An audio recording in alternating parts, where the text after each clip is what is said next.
En avril 2024, Laurent Voulzy avait retrouvé Manu Katché pour un entretien en toute transparence pour le média Yahoo.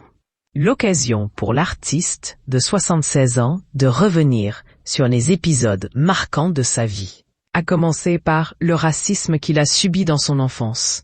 Originaire de Guadeloupe, Lucien Voulzy, de son vrai nom, a vite été placé en famille d'accueil en métropole, loin des siens.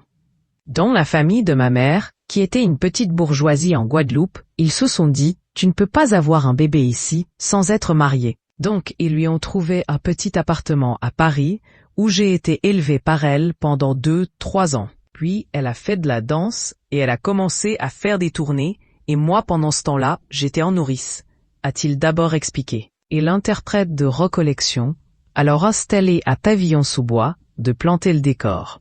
J'ai pas de mauvais souvenirs, mais ce qui est pas de la joie. Un mauvais souvenir, c'est qu'il y a eu l'hiver, il y a eu de la neige, et il y avait des garçons qui m'avaient attrapé. Ils me tenaient les bras autour d'un arbre en me disant « Blanche-Neige, il faut que tu manges de la neige », s'est-il remémoré. Avant de confier, des enfants colorés, il y en avait 0 dans l'école. Même quand j'étais à la primaire, bien plus tard, on était 2 colorés.